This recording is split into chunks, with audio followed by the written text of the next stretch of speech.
Bonjour Emmanuel, bonjour à tous. Bienvenue sur les nouveaux chemins de la connaissance. Hey, you know what?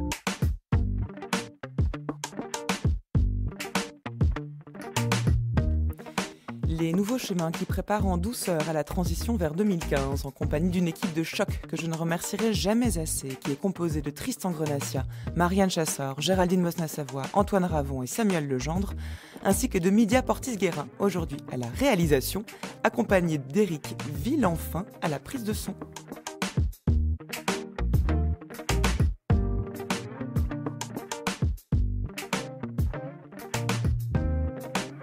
Bienvenue sur les derniers nouveaux chemins de 2014, donc ces chemins qui vous accompagneront jusqu'en 2015 en prenant le temps, comme chaque jour, de parcourir les multiples voies de la pensée à travers le temps et les disciplines.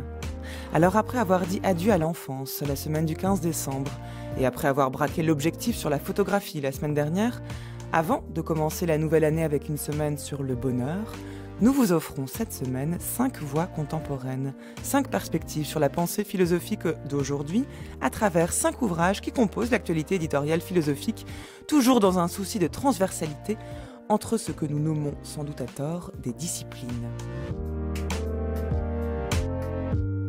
Ainsi demain, le philosophe Denis Forest vous emmènera en voyage dans l'univers du neuroscepticisme, à partir de son ouvrage « Les sciences du cerveau sous le scalpel de l'épistémologue ».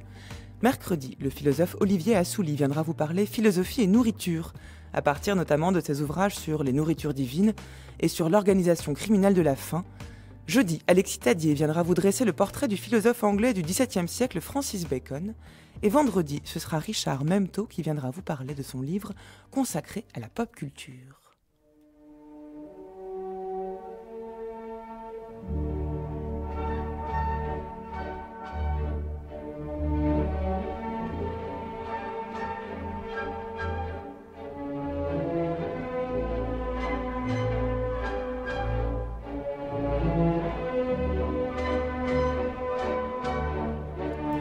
Mais aujourd'hui, c'est avec une exploration spatiale que nous commençons cette semaine, en quête du lieu où se rencontrent la science et la métaphysique dans un univers commun, ou des univers, si l'on en croit le titre du livre de mon invité aujourd'hui, des univers multiples, à l'aube d'une cosmologie nouvelle, un ouvrage paru aux éditions Duno et dont l'auteur est le chercheur au laboratoire de physique subatomique et de cosmologie du CNRS, Aurélien Barraud. Bonjour à vous. Bonjour.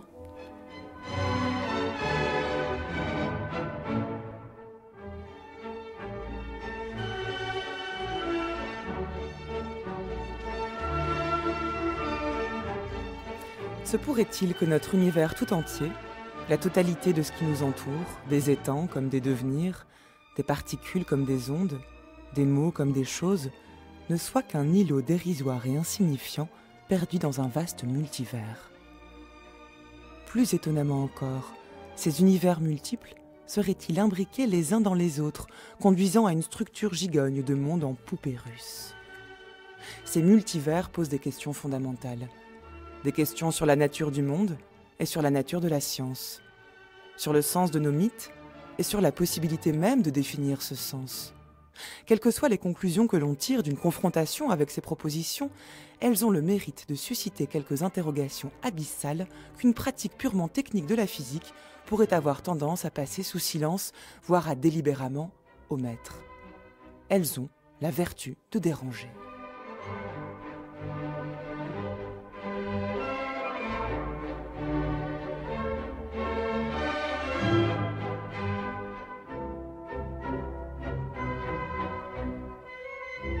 Je tenais à lire ces quelques lignes qui ouvrent votre ouvrage, Aurélien Barraud, parce qu'on y entend que votre projet, disons, scientifique, vous en tant que chercheur au laboratoire de physique subatomique et de cosmologie du CNRS, eh bien, une portée indiscutablement philosophique. Et c'est pour ça qu'on ouvre d'ailleurs cette semaine consacrée à l'actualité éditoriale philosophique avec vous.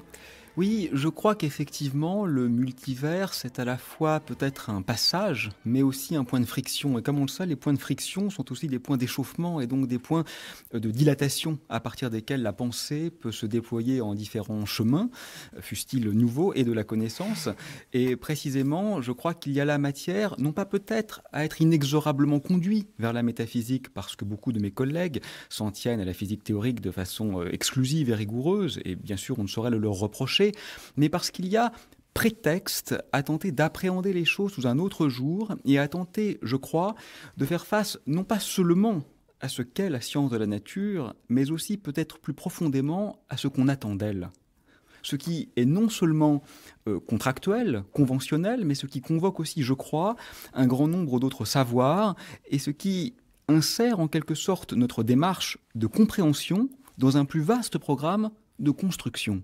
C'est-à-dire que la physique n'est pas prédéfinie, elle est aujourd'hui en possible évolution, bien évidemment. Comme cette évolution flirte avec une révolution, les réticences sont nombreuses, les indignations font jour à tous les coins de rue, mais il y a ici l'occasion de s'interroger sur ce qu'on espère de cette science et pas seulement sur ce qu'elle nous apprend. Et ça, je crois que c'est une chance à saisir. Et c'est en ce sens que le multivers, et vous allez nous expliquer ce que c'est dans un instant, vous intéresse et parce qu'il vous permet, vous, de faire, évoluer, de déranger votre discipline, entre guillemets, c'est-à-dire la physique, la science physique. Déranger, c'est un plaisir insolent auquel je ne peux cesser de m'adonner. Mais au-delà de ça, il y a une double motivation. Il y a une motivation d'abord très technique, c'est-à-dire que je crois, et on pourra l'expliquer, que d'un point de vue strictement scientifique, il est nécessaire d'en tenir compte, parce que ce n'est pas une fabulation, ce n'est pas une vue de l'esprit, c'est une prédiction nette de certaines théories. Et donc je crois qu'il y va de la rigueur scientifique que de penser dans ce cadre. Mais en contrepoint de cette nécessité presque impérieuse et liée à la discipline elle-même, je crois qu'il y a effectivement ici matière et manière peut-être à retourner un certain nombre d'évidences et finalement c'est aussi le rôle du chercheur, peu importe qu'il soit philosophe, qu'il soit physicien ou qu'il soit métaphysicien, je crois que son rôle ce n'est pas seulement de découvrir la structure de la pensée, du langage, du réel, peu importe, c'est aussi d'explorer de nouvelles postures possibles, fût-ce bien sûr pour les remettre en cause ou les déconstruire in fine. Et bien sûr, ce qui est surprenant de la part d'un physicien, c'est d'explorer ce qui est, disons, à l'état d'hypothèse sans pouvoir en faire l'expérience. Parce qu'en l'occurrence, lorsqu'on parle du multivers, on ne peut pas prouver par l'expérience que celui-ci existe. Alors oui et non. Donc le multivers, par définition, comme on l'aura compris, c'est un néologisme qui réfère non plus à un unique univers, mais à un ensemble, voire une infinité d'univers. Alors c'est presque une contradiction dans les termes, parce que si l'univers est la totalité de l'existant, comment pourrait-elle être multiple ? Et en effet, cela vient de ce qu'en physique, on accorde au concept d'univers une portée moindre et on définit par là même non pas la totalité de l'existant, mais la totalité de ce qui peut ou pourrait avoir interagi avec nous. Partant de là, cette collection d'univers multiples, vous avez raison, est effectivement, si elle existe, invisible, invisitable, inexplorable et intangible. Pour une raison simple, si nous pouvions y aller, nous serions par définition encore dans notre univers. Donc le simple fait, je dirais de façon définitoire, de référer à un autre univers implique nécessairement, comme vous le soulignez, que celui-ci ne peut pas être arpenté. Cela ne signifie pas pour autant que la proposition est strictement invérifiable, pour une raison assez simple. Le multivers n'est pas une proposition, ce n'est pas une hypothèse. Si tel était le cas, ce serait une hypothèse ad hoc et relativement mal fondée, et effectivement invérifiable. Mais ce n'est pas le cas. Le multivers est une conséquence. C'est cela le point important. Le multivers n'est pas inventé de toutes pièces, eu égard à l'éventuel désir de diversité de certains physiciens, dont je ferai d'ailleurs volontiers partie. Le multivers provient comme une conséquence quasi inéluctable de certains modèles, de certaines théories, pas de toutes bien sûr, mais de certaines théories, qui sont élaborées pour de toute autre raison. Elles ne sont pas élaborées pour créer des univers multiples. Elles sont élaborées pour répondre à des questions très claires, de physique des particules, de gravitation, de mécanique céleste, d'astrophysique. Si ces théories venaient à être réfutées par un mécanisme, disons, popérien habituel, falsifié, alors bien évidemment, toutes leurs conséquences disparaîtraient avec elles, y compris le multivers. Si au contraire, ces théories venaient à être suffisamment bien confirmées, pour devenir de nouveaux paradigmes, je crois qu'il y aurait quelque chose de l'obstination, voire de l'obscurantisme. Alors dénier la conséquence univers multiple, alors même que celle-ci apparaît, et nous le verrons, change notre vision du monde. Vous venez de parler de Popper, Karl Popper, qui montre effectivement qu'un des critères de la teneur en science d'une affirmation, c'est son caractère, c'est le fait de savoir si on peut la falsifier ou non. Et à la question, peut-on falsifier des mondes que l'on ne peut pas voir ? Vous répondez oui. Oui, alors c'est une question très intéressante. D'abord, je dois souligner ce qui n'est pas votre cas ni celle de vos interlocuteurs usuels, mais que du côté des physiciens, l'épistémologie de Karl Popper est extrêmement populaire pour, je crois, une très mauvaise raison, qui est sa simplicité, au moins dans la version caricaturale. Je ne prétends pas que la pensée de Popper est simple, je prétends que la manière dont les physiciens l'ont comprise est effectivement extrêmement limpide. Il faut quand même rappeler que ce n'est pas du tout la seule épistémologie, même au XXe siècle. Il est coincé entre Kuhn, entre Feyerabend, entre Latour, entre Bourdieu, entre Bachelard, entre beaucoup d'autres. Et je crois, en ce qui me concerne, que l'épistémologie de Popper est très pauvre et n'a jamais, à aucun moment de l'histoire des sciences, décrit adéquatement ce qu'était une praxis scientifique. Mais quand bien même, par hypothèse, on supposerait qu'elle est correcte, alors je crois que paradoxalement, oui, et pour une raison encore plus élémentaire que celle que je donnais tout à l'heure. Imaginez qu'une théorie prédise un échantillon d'univers. Nous n'en voyons qu'un seul. Pas un seul, c'est peu. C'est moins informatif que de tous les voir. Mais un seul, ce n'est déjà pas rien. Autrement dit, on peut tester la théorie à ce qu'on appelle en science un certain niveau de confiance. Ça peut paraître décevant ou très limitatif, mais c'est toujours le cas en physique. Quand on a crié il y a quelques années avoir découvert le boson de Higgs auprès du LHC, les physiciens ont ajouté A5 sigma. A5 sigma, ça veut dire quoi? Ça veut dire à une certaine probabilité. Quoi qu'on fasse, même dans ce monde-ci, même en physique des particules, les vérifications ou falsifications sont toujours en termes probabilistes. Il n'y a donc pas de différence opératoire fondamentale à mon sens. Cette question des différences opératoires est essentielle puisqu'elle soulève la question, alors là en termes qui ne sont plus du tout physiques mais peut-être philosophiques, la question de la nature ontologique de ce multivers. Existe-t-il? Et si oui, de quelle manière? C'est-à-dire qu'il peut être logiquement valide, valable, même existant, sans pour autant avoir une existence réelle au sens où nous pourrions en faire l'expérience, vous l'avez dit. Mais d'une conséquence comme de l'autre, c'est la physique entière qui s'en trouve modifiée. Ce que je veux dire, c'est que vous dites que ce n'est pas un modèle, le multivers, c'est la conclusion d'autres modèles, et c'est une hypothèse qui peut rester comme telle et qui fait avancer la science. Oui, sauf que, est-ce que l'évolution de la science qu'est la physique à travers l'étude de ce multivers n'est pas entièrement commandée par la nature même de ce dont on parle? Est-ce une simple hypothèse de pensée, oui ou non? Oui, alors évidemment, ça pose une question extraordinairement profonde et à laquelle personne n'a de réponse claire. Quel est le statut ontologique d'une entité existante, mais potentiellement existante, mais avec laquelle nous ne pouvons pas avoir la moindre interaction? Alors évidemment, on pourrait répondre en fonction de l'engagement ontologique, comme Quine le faisait avec le langage ordinaire, et nous on pourrait faire la même chose avec le langage physique. Je crois que ce n'est pas même nécessaire. Je crois que ce n'est pas même nécessaire parce qu'en réalité, les conséquences existent de manière indirecte, ce qui, je crois, suffit à lui accorder un statut ontique parfaitement légitime. Posons-nous par exemple une question. Comment se fait-il que notre univers soit si extraordinairement adapté à l'existence de la complexité en général et de la vie en particulier? Si on modifie un tout petit peu les lois fondamentales de la physique, on se rend compte que très spontanément, on obtient un univers pauvre, un univers sans vie, sans complexité, sans étoiles, sans planètes, sans chimie. Alors, on peut penser qu'il s'agit là d'un coup de chance incroyable, ce qui est une possibilité. On peut penser qu'il s'agit d'un dessein intelligent, qui est la solution à la fois théologique et téléologique, c'est-à-dire finaliste et déique. Ou on peut enfin penser qu'il existe un grand lot d'univers et que par conséquent, il n'est pas étonnant que certains d'entre eux soient compatibles avec ce phénomène rare qui est l'émergence de la complexité. Donc vous voyez que même pour tenter de comprendre quelque chose d'aussi élémentaire au niveau intuitif et complexe bien sûr au niveau scientifique, comme l'émergence de structures vivantes ou complexes, le simple fait de penser dans un univers unique ou dans un ensemble d'univers change radicalement la confiance ou la probabilité que l'on pourra accorder à cette émergence magique d'un certain point de vue, inévitable d'un autre.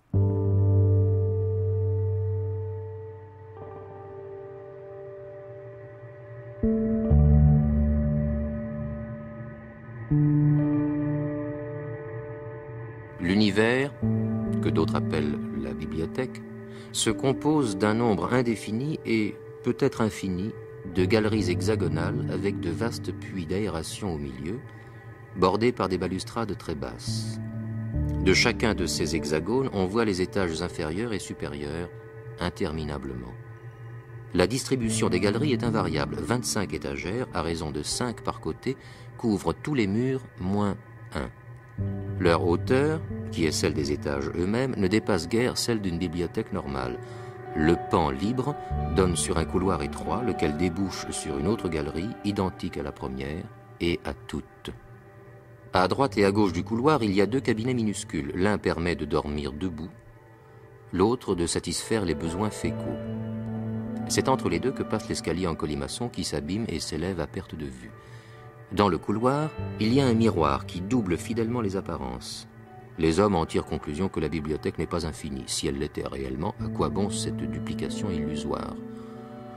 Moi, je préfère rêver que ces surfaces polies sont là pour figurer l'infini et pour le promettre.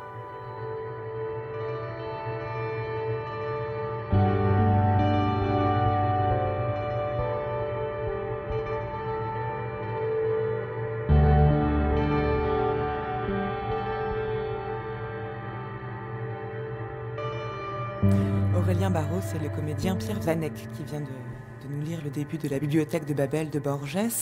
Ce texte très beau nous permet de faire une distinction qui me paraît indispensable à ce moment de notre discussion entre un univers qui serait indéfini et un univers qui serait infini. Puisque la distinction entre les deux pointe sans doute la distinction entre d'un côté la science et de l'autre le rêve. En d'autres termes, est-ce que le multivers nous est inaccessible, nous ne pouvons statuer sur sa teneur ontologique, avons-nous dit, parce que notre esprit humain est trop limité, nous ne pourrons jamais savoir ce qu'il en est. Est-ce donc quelque part une insuffisance de la pensée humaine qui fait que le multivers lui est inaccessible? Ou est-ce que celui-ci, de toute façon, appartient à une autre sphère, à un autre degré, un autre mode d'être que nous, qui est celui de l'infini, ce qui le rend à jamais inatteignable, même en droit, par la pensée?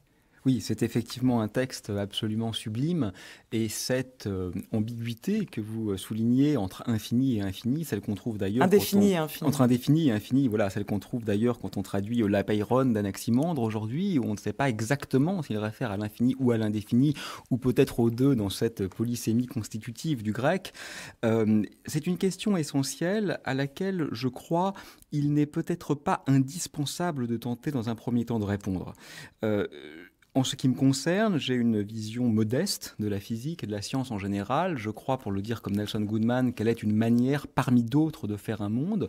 Je ne pense pas que d'une quelconque manière, elle accède à l'en-soi du réel. Je ne pense pas qu'elle accède à l'étang en lui-même. Donc il y a bien évidemment une restriction liée à l'esprit humain, mais ça finalement c'est ce qu'on a pratiquement appris depuis Kant, c'est-à-dire que nous sommes limités par notre pensée et nous ne sommes pas, je crois, de ce point de vue, dans une situation spécifique liée à l'existence d'univers multiples. Une fois accepté ce cadre du possible, un peu comme un neuroscientifique qui tenterait de se rendre compte qu'un cerveau pensant le cerveau peut être à un certain point aporétique, mais néanmoins que le jeu peut être joué, eh bien, je crois que ce lot d'univers, il est à la fois infini et indéfini. Alors infini au sens mathématiquement bien déterminé de leur nombre, ce qui est une possibilité dans certains modèles sur lesquels on reviendra sans doute. Il peut exister une quantité indénombrable d'univers, et indéfini, alors en un sens peut-être plus restreint que celui que nous évoquions, non pas celui d'un inconnu total, mais peut-être, et c'est là d'ailleurs où la bibliothèque de Borges est parfaitement adaptée, au sens d'un épuisement des possibles. Wittgenstein ouvrait son Tractatus par le fameux aphorisme « Le monde est tout ce qui a lieu ». Ben voilà, c'est peut-être la meilleure définition du multivers. Là où tout a lieu, là où on épuise la totalité des combinaisons, alors non plus seulement des lettres et des mots, comme dans la bibliothèque de Borges, mais aussi des agencements matériels, voire des champs physiques, et cela donne naissance à une sorte de métastrate de diversité qui, incontestablement, porte au-delà de nos capacités humaines de représentation, mais dont, je crois, la structure globale n'en demeure pas moins possible à appréhender. Mais ça, c'est un point important. Vous venez de dire peut-être que l'existence des mondes possibles se situe au-delà de notre capacité de représentation. Une chose est d'imaginer quelque chose, l'existence d'un objet dont on ne peut pas faire l'expérience, et d'ailleurs c'est ce que fait Borges dans cette nouvelle, où il part du principe qu'il y aurait une bibliothèque qui contient tous les ouvrages déjà écrits, et tout ceux à venir d'ailleurs. parmi un nombre immense de livres sans aucun contenu lisible. Et en cela, il imagine cette situation. Mais une autre est d'arriver à la penser. Et là, il faut faire une distinction qui est très kantienne, c'est vrai, mais je suis sûre qu'elle a un sens dans l'exercice de votre métier, Aurélien Barraud. Entre imaginer et penser. Le multivers, pour vous, le physicien que vous êtes, est-ce que vous l'imaginez ou est-ce que vous le pensez ? Mais est-ce qu'on a vraiment besoin du multivers pour se poser cette question ? Quand vous me regardez en face de vous, est-ce que vous voyez un homme d'une quarantaine d'années ou est-ce que vous voyez une collection de plusieurs milliards de quarks qui interagissent avec des bosons de Higgs, oui, avec sauf des que moi, gluons, je ne vais pas émettre une loi à partir de l'observation de votre personne. C'est ça que je veux dire. La question se pose différemment dans un cadre scientifique et non simplement empirique quotidien. De toute façon, je crois que le geste scientifique, mais peut-être aussi d'ailleurs philosophique, mais peut-être aussi artistique, est de toute façon, dans une certaine mesure, de dépasser ou de contrarier ou de subvertir ou d'infléchir la perception directe. Donc nous sommes par essence dans un monde, alors non pas au sens d'un monde spatialement séparé cette fois, mais d'un monde mental qui requiert, alors dans le cas de la physique théorique, le recours à l'abstraction, bien sûr. Dans le cadre de la philosophie, le recours au concept. Dans le cas, je ne sais pas, de l'art, peut-être le recours à la perception ou au pigment ou à la sonorité. Donc, il s'agit de toute façon de créer quelque chose qui n'est pas déjà là, au sens de la perception immédiate. Alors, est-ce que c'est déjà là, au sens ontologique ? Ça, c'est une vaste question. Moi, je dirais oui et non. Oui et non, parce que, bien sûr, la table qui est dans cette pièce sera sans aucun doute toujours dans cette pièce quand nous l'aurons quittée. Donc, il y a quelque chose d'une réalité, si ce n'est objective, au moins totalement intersubjective dans le réel physique. Mais je ne pense pas qu'on puisse pousser cela arbitrairement loin. C'est-à-dire qu'il n'en demeure pas moins que notre choix de le décrire ou de la décrire comme une table ou comme une collection d'atomes ou comme une structure géométrique ou comme un objet de l'espace-temps ou comme un objet symbolique est évidemment parfaitement arbitraire, contractuel et nous offre une liberté quasi absolue quant à notre manière de créer le monde qui correspond à notre attente. Pour le dire simplement, je crois qu'il n'y a aucune prééminence du monde physique dans la totalité des mondes possibles. Je ne crois pas que l'on doive ou que l'on puisse espérer un réductionnisme physicaliste. Certes, mais vous expliquez bien dans votre ouvrage que cette question du multivers a un impact direct sur le statut même des lois physiques. C'est-à-dire que non seulement, d'accord, il faut se défaire de l'intuition pour pouvoir penser ou imaginer ce multivers, mais ça va plus loin, c'est une répercussion sur ce que nous nommons les lois et qui sont comme cette espèce de filtre à travers lequel nous comprenons le monde. Voilà, alors là, vous touchez un point absolument essentiel, de manière quasiment définitoire. Une loi, c'est un invariant, c'est ce qui la définit en physique. Et ce qu'on est en train de comprendre, indépendamment même du multivers, c'est que finalement, les lois ont vraisemblablement une histoire. C'est-à-dire que si on rejouait le film de la création de l'univers, il est vraisemblable que des processus aléatoires, qui sont fondamentaux dans l'émergence des lois telles qu'on les comprend aujourd'hui en physique, auraient donné naissance à d'autres lois. Alors ça, c'est terrible, parce que ça signifie que la contingence, enfin terrible et réjouissant d'ailleurs, que la contingence vient infecter la nécessité en son cœur même, ce qui revient très fondamentalement à déconstruire l'idée même de loi. Alors vous voyez, on est en train de faire quelque chose d'absolument dramatique avec le multivers, parce que le concept en lui-même remet en cause l'unicité de la seule chose qu'on croyait absolument unique. C'est une nouvelle blessure narcissique, finalement, le multivers. Après Copernic, Darwin et Freud, c'est notre monde lui-même qui se trouve déchu de son piédestal. Donc on injecte de la multiplicité dans la dernière chose qui semblait demeurer unique, et en contrepoint, on déconstruit l'idée même de loi, c'est-à-dire de régulateur. Donc là, effectivement, il se passe quelque chose de très subversif, peut-être de parfaitement erroné. Je ne suis pas un fervent avocat de l'idée, quoi qu'il en coûte. Il est tout à fait possible que dans quelques décennies, nous revenions en arrière vers des sentes plus prudentes, peut-être un peu moins excitantes, mais néanmoins plus fécondes. Donc restons évidemment... Il faut prôner, je crois, la possibilité de cette révolution, mais il faut effectivement rester ouvert à la possibilité de son échec. Mais est-ce que les lois sont si figées que ça en physique? Vous incitez dans votre ouvrage en disant que l'acceptation des lois physiques a été mise à mal par l'expérience contemporaine à partir de certaines découvertes et des expériences de physique récentes. Vous citez le satellite Planck, le BICEP 2, le grand collisionneur de particules également. Finalement, quand on repart même sur la théorie de la relativité d'Einstein, lorsqu'il montre que le temps n'est pas figé, qu'il peut se détendre, se déformer, mais c'est la structure même de la science physique qui évolue. Oui. Oui et Dans non. quelle mesure est-ce que c'est révolutionnaire, là? C'est ce que Alors, vous avez employé le terme, la pensée du multivers. Einstein, par exemple, c'est évidemment une révolution immense parce que ce qu'il a compris finalement, c'est que l'espace et le temps n'existent pas. C'est que nous vivons dans le champ gravitationnel, c'est que le monde perd toute absoluité, il n'y a plus aucune structure fixe. C'est une vision extraordinairement leibnizienne, finalement, une vision relativiste, bien sûr, mais aussi relationnelle. Ça, c'est la grande découverte d'Einstein, mais ça ne remet pas en cause l'idée même de loi. La gravitation, c'est-à-dire l'espace-temps, est lui-même soumis à des lois. Au contraire, ce dont il est ici question, qu'on pourrait évoquer par exemple avec le Higgs que nous évoquions tout à l'heure, c'est l'idée que les lois elles-mêmes procèdent d'une évolution qui aurait pu être autre, c'est-à-dire stricto sensu qui est contingente. Vous voyez, on nous dit souvent dans la presse que le Higgs, c'est ce qui explique la masse des particules. Mais ce n'est pas vrai du tout. 99% de la masse de ce qui est dans cette pièce serait exactement la même sans boson de Higgs. Le véritable rôle du boson de Higgs, c'est plus subtil que ça, et plus philosophiquement portant que ça. C'est la brisure spontanée de symétrie. Ce que ça signifie en clair, c'est que si je mets un stylo sur sa pointe et que je le lâche, il peut tomber dans n'importe quelle direction, aléatoirement. Eh bien, le boson de Higgs, c'est l'analogue de ce processus pour les interactions nucléaires. Et ce que ça signifie, c'est que quelque chose a évolué d'une manière qui aurait pu être différente. Et en ce sens, effectivement, le concept de loi est déjà mis à mal. On référerait en ce sens en physique à des lois effectives, c'est-à-dire à des lois qui n'en sont plus vraiment, puisqu'elles résultent d'une évolution qui était, dans une certaine mesure, imprédictible.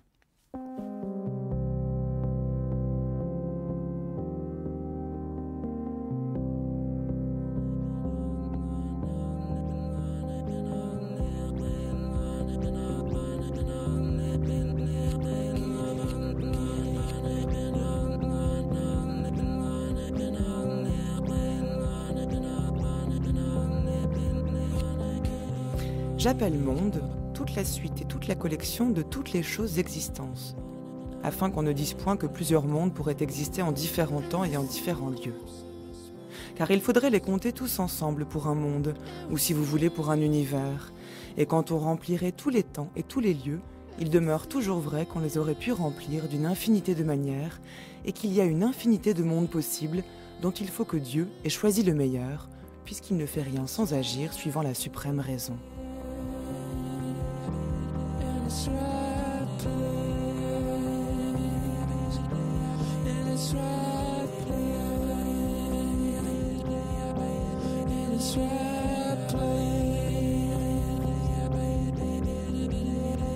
Il faut savoir que tout est lié dans chacun des mondes possibles. L'univers, quel qu'il puisse être, est tout d'une pièce, comme un océan.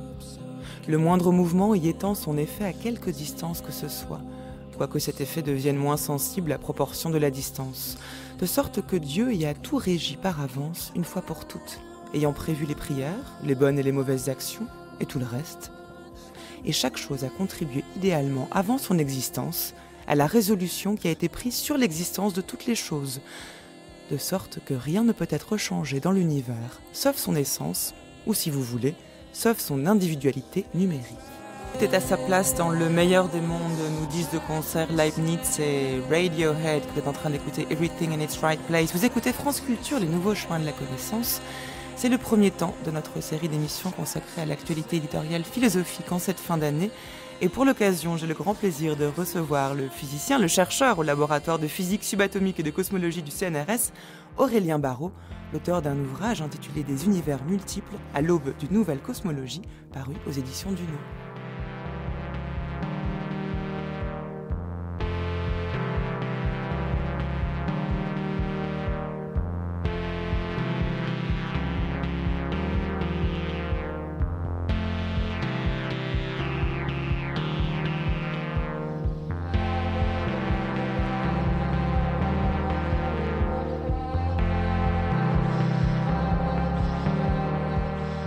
France Culture, les nouveaux chemins de la connaissance, Adèle Van Rett. Alors Aurélien Barraud, vous avez dit accorder beaucoup d'importance à la réflexion philosophique dans votre travail de chercheur et cette question du multivers, si elle a un impact scientifique énorme, elle suscite des questions philosophiques indéniables et pour essayer de les évoquer, il paraît assez naturel, lorsqu'on parle de cette question-là, de l'existence des mondes possibles, de penser à Leibniz, qui, dans ses essais de théodicée notamment, écrit ce texte dont je viens de lire un extrait, c'est la première partie, les paragraphes 8 et 9, où il émet ce qui n'est pas une hypothèse, c'est-à-dire cette affirmation selon laquelle il y a des mondes possibles, et c'est Dieu qui a choisi de faire passer à l'existence un de ces mondes qui est le meilleur possible, qui existe selon un critère moral, celui du meilleur. Mais ce qui est intéressant chez Leibniz, c'est que les mondes possibles existent également. C'est-à-dire que l'existence n'est pas un critère qui va distinguer ce dont nous pouvons faire l'expérience de ce que nous pouvons simplement imaginer si on se met à la place de Dieu. Et cette distinction-là peut paraître assez utile. En tout cas, vous faites de Leibniz, dans votre ouvrage, le premier grand inventeur des mondes multiples, dites-vous. Ah, le premier peut-être pas. C'est moi qui ai rajouté le premier. Oui, parce que je pense que la Grèce ancienne, peut-être avec Anaximandre et Démocrite, les ont déjà esquissés. Et d'ailleurs, je pense même qu'à la Renaissance, Nicolas de Cuse, Giordano Bruno, Rabelais sont sans doute allés plus loin, parce que alors le texte de Leibniz, évidemment, est extraordinaire, et effectivement, c'est sans doute le premier nom qui vient à l'esprit, et paradoxalement, pourtant, je crois que c'est peut-être le moins approprié, pour deux raisons. D'abord, effectivement, pour celle que vous évoquiez, c'est-à-dire qu'il s'agit de mondes possibles. Alors, on pourrait s'interroger, on doit le faire d'ailleurs, sur l'existence ontologique de ces virtuels, mais quel que soit le statut qu'on leur donne, il n'en demeure pas moins qu'ils ne sont chez Leibniz pas actuels. Ça, c'est une différence fondamentale avec le modèle contemporain du multivers, pour lequel il est absolument essentiel de considérer l'existence matérielle, si vous voulez, quasiment palpable, même si elle ne l'est pas par nous-mêmes, de ces autres mondes. Et la seconde raison pour laquelle Leibniz est peut-être inadapté pour penser cette situation, c'est que ça demeure quand même le grand théoricien de l'ordre. Alors même si Deleuze aimait avoir chez Leibniz une sorte comme ça de floraison de concepts en tous sens, il n'en demeure pas moins que cet ordre assujetti à la supervision divine est évidemment ce qui va jouer le rôle de régulateur fondamental chez Leibniz, d'où d'ailleurs le fameux principe de moindre action que l'on utilise en physique et dont il est l'inventeur. Il faut maximiser, extrémiser l'action parce que c'est le seul et le meilleur et le plus ordonné des mondes. Mais ça, c'est peut-être justement ce que cette nouvelle physique, qui n'est d'ailleurs pas si nouvelle que ça, parce qu'elle repose sur des théories pour certaines bien établies, nous inviterait, je crois, à tenter de déconstruire. Vous voyez, on évoquait tout à l'heure cette diffraction, à la fois d'une part en multiplicité et d'autre part en désordre. Moi, je penserais spontanément, on pourra y revenir peut-être, à deux philosophes contemporains. D'une part, à Nelson Goodman, qui est un philosophe analytique américain, qui est, à mon sens, un des grands théoriciens de la multiplicité. Et d'autre part, à Jacques Derrida, puisqu'on vient de fêter le 10e anniversaire de sa mort, ou de célébrer plutôt, parce que l'événement n'est pas particulièrement gai. Jacques Derrida, qui lui, à mon sens, est au contraire le grand théoricien, je ne dirais pas du désordre, parce que ça serait sans doute lui faire offense, mais au moins d'une certaine manière d'outrepasser la prévalence et la prééminence de la loi généralisée. Alors évidemment, en quel sens les convoquer je ne veux pas laisser entendre que c'est indispensable, parce que justement ça ne l'est pas. C'est-à-dire que la plupart des physiciens vivent très bien sans pratiquer la philosophie, et je ne leur en ferai évidemment pas reproche. Donc on peut travailler dans le multivers sans recourir à aucune hypothèse métaphysique. Mais je crois que là, il y a une sorte de champ ouvert, de prédisposition à convoquer peut-être un point de frottement, de frôlement, de tangence, comme ça, entre deux traditions que tout répute ou que tout suppose absolument hétéronomes. Nelson Goodman... Vous parlez entre la physique et la philosophie ? Non, je pensais plutôt entre deux courants philosophiques qu'on évoquait à l'instant. Oui, parce que le courant Nelson Goodman, c'est un logicien. Voilà, c'est un philosophe analytique. C'est ce que les universitaires américains appelleraient un homme sérieux. Il est l'auteur de Manière de faire des mondes, un ouvrage qui est paru en 1978. Voilà, alors... Moi, ce que je trouve extraordinaire dans cette démarche, sans entrer dans le détail, c'est l'évolution. Elle est très proche de celle des physiciens. Pourquoi ? Parce que Goodman, c'est avant tout quelqu'un qui réfléchit sur la structure du langage, qui réfléchit sur des problèmes très techniques, en l'occurrence les conditionnels contrefactuels, comment donner du sens à certaines propositions. C'est ça qui l'intéresse. C'est vraiment la structure de l'induction. C'est un logicien, voilà. Comment cet homme, dont l'ontologie est on ne peut plus ascétique et dont la pensée est on ne peut plus mathématique, se trouve-t-il conduit à la fin de sa vie à émettre une hypothèse absolument déconcertante, celle d'une profusion de mondes, d'univers, alors non pas au sens physique, non pas au sens séparé spatialement, mais d'univers encore plus étrange, finalement coextensif à chaque point de l'espace-temps, si l'on peut dire, et généré par nos propres capacités symboliques. C'est ça qui est intéressant. C'est ça, c'est que lui s'intéresse à notre capacité À créer de création des mondes par l'usage de symboles. Par l'usage, c'est la première phrase de son livre d'ailleurs, des mondes faits à partir de rien par l'usage de symboles, et il réfère à Ernst Cassirer et à James. Alors, ce qui m'intéresse, c'est que notre démarche en physique est un peu la même. On ne suppose pas l'existence de ces mondes parce qu'on les aime ou parce qu'on les désire. Nous nous en serions passés si nous avions pu le faire. Ils sont venus presque automatiquement suite à des théories créées pour d'autres raisons. C'est exactement ce qui se passe chez Goodman. Goodman invente ces mondes multiples, non pas parce que c'est un philosophe échevelé, il ne l'était pas, tout au contraire, mais parce que son rigorisme logique lui impose de penser que le concept de vérité, si tant est que ce dernier garde un sens, ne peut être vrai que si on fait l'hypothèse d'une multiplicité de mondes. Vous voyez, pour le dire de façon un peu provocatrice... C'est-à-dire que ça découle d'une loi de pure logique que d'affirmer l'existence de la multiplicité d'univers. Oui, alors de pure logique, évidemment, supplée ici et là par quelque choix esthétique, parce que ça serait toujours mentir que de le savoir. Voilà, mais ça vaut le coup quand même mais de oui, le préciser. Mais la logique n'est jamais unique. Même les mathématiques sont révocables en doute. Même les mathématiques ont évolué. La logique d'aujourd'hui, la logique de Gödel n'est évidemment pas celle d'Aristote. Donc même la logique, même la théorie des ensembles, même le cœur dur de la pensée dite rationnelle est elle-même sujette à révision. On parle de logique floue aujourd'hui en mathématiques. Ce sont des choses sérieuses. Voilà. Donc bien sûr, tout ça peut évoluer. Mais je m'amuse à appeler ça une logomythie. Vous voyez, c'est-à-dire que dans mythologie, c'est Motos qui est premier. C'est le mythe qui ensuite donne naissance à Logos. Alors qu'ici, c'est Logos qui est premier. Alors Logos, évidemment, c'est très plurivoque. Alors ne prenons pas le langage, mais disons la rationalité, même si c'est un mot qui n'a aucun sens en réalité. Mais c'est cette pensée rationnelle ou discursive, cette activité discursive qui mène de façon presque inéluctable à ces mondes multiples, effectivement, en partie, invisibles et invisitables.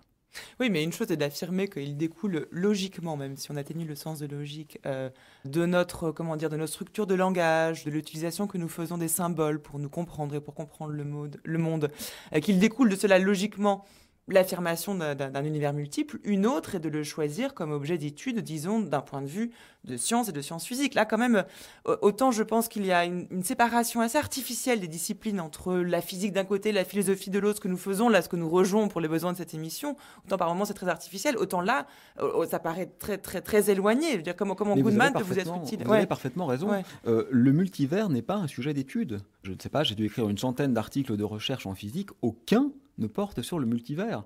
Et il ne serait sans doute pas accepté d'ailleurs par une revue sérieuse. Le multivers, à mon sens, est une précaution opératoire. Si l'on veut penser en toute rigueur, il ne faut pas fermer cette possibilité, dans la mesure où, comme on l'a vu tout à l'heure, elle permet de résoudre un certain nombre d'apories. Par exemple, l'étrange improbabilité de la vie devient au contraire très probable. Et dans la mesure où, d'autre part, elle est une conséquence de modèles que l'on utilise et où, par conséquent, il y va en quelque sorte de la cohérence de l'édifice. Donc, je crois en effet que le multivers, premièrement, n'est pas un sujet d'étude. Il est un élément parmi d'autres du raisonnement. Et d'autre part, et je vous rejoins tout à fait, à quoi me servent Goodman et Derrida dans mon travail ? Absolument à rien. Mais ça, je le revendique. C'est-à-dire que pourquoi la philosophie, à mon sens, est-elle intéressante ? Parce qu'elle n'est pas nécessaire à la physique. Je ne dis pas du tout qu'elle ne sert à rien, qu'elle en tire sa gloire, comme ce fut beaucoup trop dit. C'est pas vrai, je ne le crois pas. C'est un lieu commun, à mon avis, sans aucun sens. Mais parce que ces disciplines, la philosophie, la musique, la poésie, la littérature, les arts en général, les sciences dures, etc., sont pour l'essentiel autonomes. Les hétéronomies sont relativement secondaires, elles existent au niveau du système et de l'environnement culturel. Et c'est précisément pourquoi il est important de s'y intéresser, parce que nous n'y sommes pas contraints. C'est pourquoi je crois qu'il faut faire l'effort de les regarder et de cheminer à travers leur mode d'intellection, parce qu'à aucun moment je ne pourrais vous montrer qu'il est indispensable de faire ce pas. C'est parce que ce pas n'est pas indispensable et que précisément beaucoup ne le font pas que je crois qu'il faut se forcer à le faire. Oui, c'est une histoire de goût, c'est presque une décision qui est quasiment esthétique, c'est aussi faire le choix de s'intéresser à ce qui n'est pas un objet de recherche et d'en mesurer les conclusions. Goodman disait on ne réduira pas le monde de James Joyce à la physique théorique, même si, vous savez, le terme quark qu'on utilise en physique des particules vient du génial Finnegan's Wake de Joyce. Voilà, les mondes sont suffisamment multiples et à partir du moment où on postule, ce que je crois, qu'ils ne sont pas réductibles les uns aux autres. Il disait aussi on ne réduira pas le monde de Canaletto à celui de Van Gogh. Évidemment. Donc là, c'est au sens Attends, symbolique que dire. vous vous servez du terme de monde. C'est-à-dire, c'est pas Oui, en l'univers, c'est l'occurrence, le monde, oui. voilà, le monde littéraire, le monde de chacun, le monde de chaque auteur. Oui, je crois qu'il faut Il y a une laisser à ce transposition terme sa possible. polysémie, parce que dès lors qu'on tenterait de le définir de façon extrêmement rigoureuse, on serait incapable de l'exporter hors champ, et je crois fondamentalement à la nécessité de cette décontextualisation. Alors soyons précis, dans les articles et les travaux universitaires, on est payé pour ça, mais autorisons-nous à penser avec une certaine latitude de langage. Alors, vous dites que le multivers n'est pas un objet de recherche pour le physicien, et pourtant, certains professeurs, alors là, en l'occurrence, il s'agit de Richard Gott, qui est professeur d'astrophysique à l'université de Princeton, qui nous parle de l'existence de trous de verre minuscules pour passer d'un univers à un autre. Alors, si ça n'est pas un objet de recherche, c'est pourtant un objet pour la pensée ou pour l'imagination, qui sait. S'il existe des univers séparés, la question est, peut-on passer de l'un à l'autre? La possibilité pour y arriver, c'est le trou de verre. Voici la représentation de deux univers distincts qui sont peut-être reliés par un trou de verre étroit, tout comme les deux parties de ce sablier. Il est donc peut-être possible, même si ces deux univers vivent leur vie chacun de leur côté, qu'ils soient reliés par un microscopique trou de verre.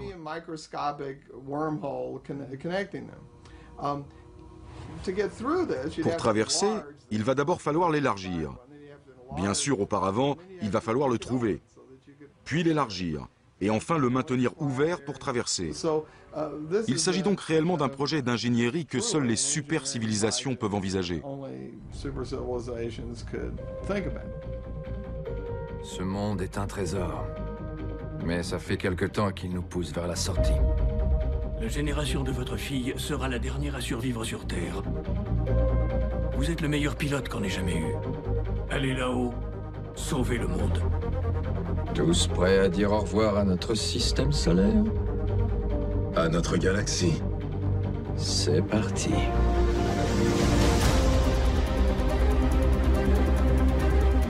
On y est. On veut descendre en vitesse, non? On veut surtout arriver en un morceau. Attention.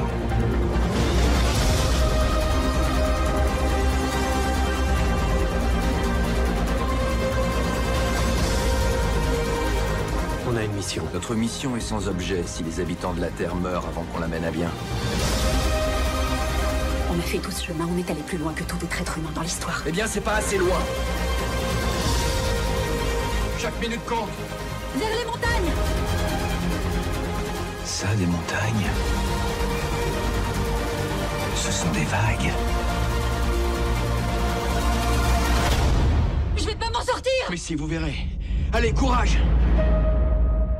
On trouvera un moyen. On a toujours trouvé.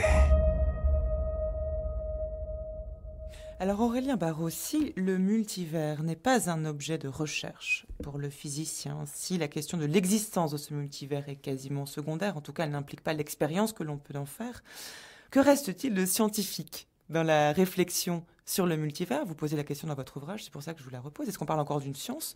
Et est-ce qu'ici ce n'est pas le moment où le multivers passe de la science à une forme de plutôt de science-fiction? Et je rebondis sur l'extrait d'Interstellar que l'on vient d'entendre, le film de Christopher Nolan qui est sorti là, à la fin de cette année 2014, en écho à l'extrait donc du scientifique, du professeur d'astrophysique de l'université de Princeton qu'on a entendu avant, qui se pose sérieusement la question de savoir comment passer d'un univers à un autre, problème que met en scène le film Interstellar avec l'existence de trous de verre également. Là, on est en pleine science-fiction. Quelle différence finalement entre la science et la science-fiction quand on ne peut pas vraiment nommer, définir, désigner l'objet dont on parle? Oui, je dois dire que j'ai trouvé Interstellar assez décevant à la fois du point de vue de la photographie et du point de vue du scénario, mais heureusement l'émission s'ouvrait avec Kubrick, ça c'était quand même autre chose. Ouais, alors le but n'est pas de discuter de la valeur cinématographique du film Interstellar, parce que oui, je vous suis tout à fait. Bien sûr, et d'ailleurs du sérieux des recherches précédentes, ces histoires de trous de verre sont très bien connues depuis une quarantaine d'années, elles sont bien tabulées. Je crois qu'aujourd'hui, les multivers dont il est question sont beaucoup plus profonds que cela. Ça, ce sont des solutions particulières de la relativité générale qui sont très très intéressantes à faire en exercice, mais auquel aujourd'hui la plupart des physiciens n'accordent pas de réel crédit. Je crois que les multivers les plus intéressants aujourd'hui sont ceux liés à des théories mieux établies, à la mécanique quantique d'une part, à la théorie de l'inflation d'autre part, même à la théorie de la relativité générale d'ailleurs d'une troisième part.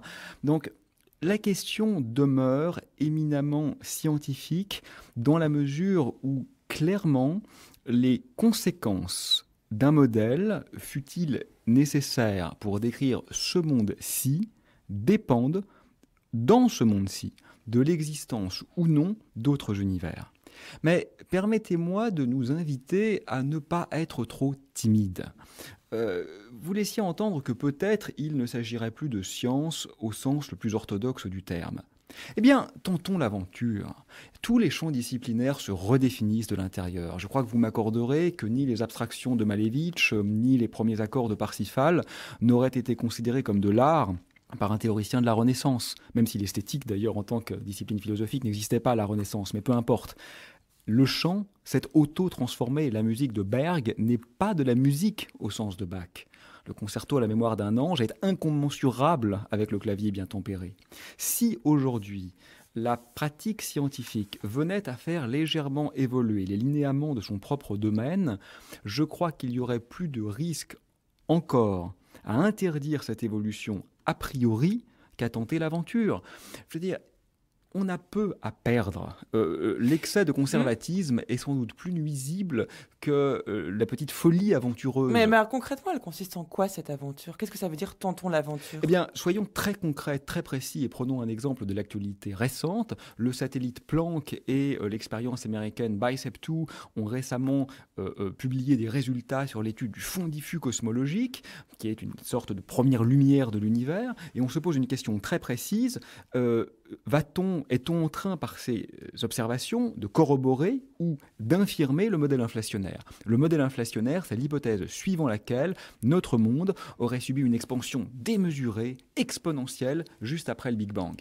Eh bien, ce dont on se rend compte, c'est que quand on fait les calculs, la probabilité pour le modèle d'être soit justifié, non pas prouvé, bien sûr, on ne prouve jamais, mais au moins corroboré, soit au contraire d'être infirmé, dépend strictement de l'existence ou non d'autres univers. Mais je ne vais pas les mettre à la main.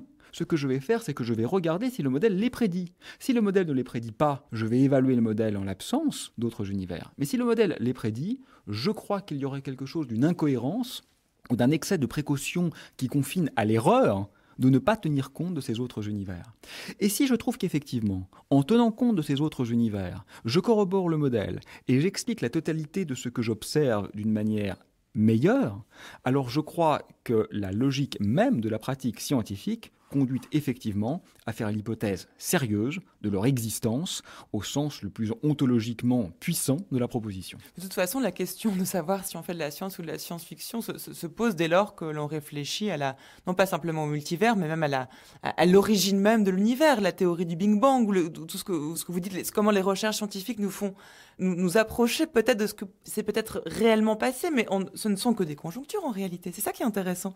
C'est que là, on est dans une impossibilité de définir vraiment ce dont on parle. C'est juste une manière de penser. Les étudiants en première année d'université sont souvent désespérés quand je leur dis « Mais écoutez, si vous voulez des certitudes, étudiez plutôt la théologie. Chez nous, en sciences, on sera dans une histoire, pour reprendre la phrase célèbre, des erreurs corrigées. Mais ce que l'on sait, c'est qu'elles ne seront jamais parfaitement corrigées. Donc bien évidemment, chaque proposition a vertu à être remplacée par une nouvelle théorie. Donc nous sommes bien sûr dans l'instable, dans le fugace. Et ça, je crois que ça fait partie de la beauté, cette déconstructibilité inhérente aux gestes scientifiques confine parfois même presque à la grâce et à l'émouvant.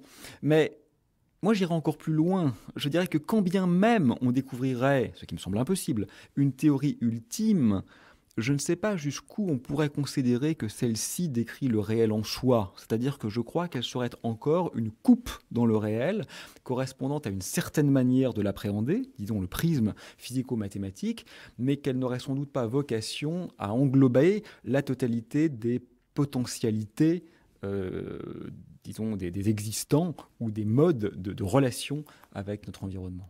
Mais parce que finalement, peu importe. Oui, peu importe, c'est exactement mon sentiment. Je crois que c'est ce qu'on peut dire, c'est que c'est pas le but ni l'intérêt. Exactement, et c'est pourquoi je crois qu'il faudra juger la démarche a posteriori, voyons où ça nous mène, et finalement, comme dit Goodman, la question est moins de savoir si c'est vrai que de savoir si ça fait sens. La vérité, c'est toujours trop ou trop peu. C'est trop parce que l'essentiel des vérités sont triviales et inintéressantes. C'est trop peu parce que dans beaucoup de mondes, la vérité n'est pas importante. Dans un monde pictural, dans un monde musical, la vérité n'est pas un critère pertinent. Alors, au-delà de la vérité, pensons en termes d'adéquation, pensons en termes de pertinence et pensons en termes de créativité.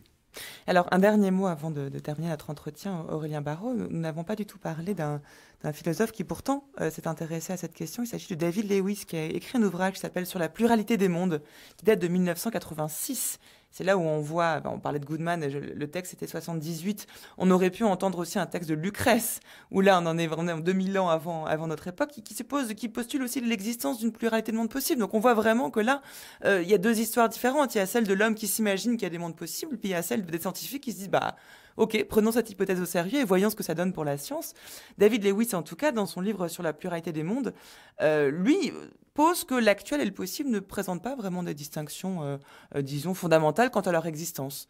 Et là, ça c'est quand même, d'un point de vue philosophique, une avancée majeure. Oui, Lewis est très pragmatique finalement. Il fait face à une question simple qui est de dire comment donner sens à la proposition. Si vous ne m'aviez pas invité, je ne serais pas venu à cette émission. Cette proposition est vraie, mais comment sait-on qu'elle est vraie, puisque vous m'avez effectivement invité?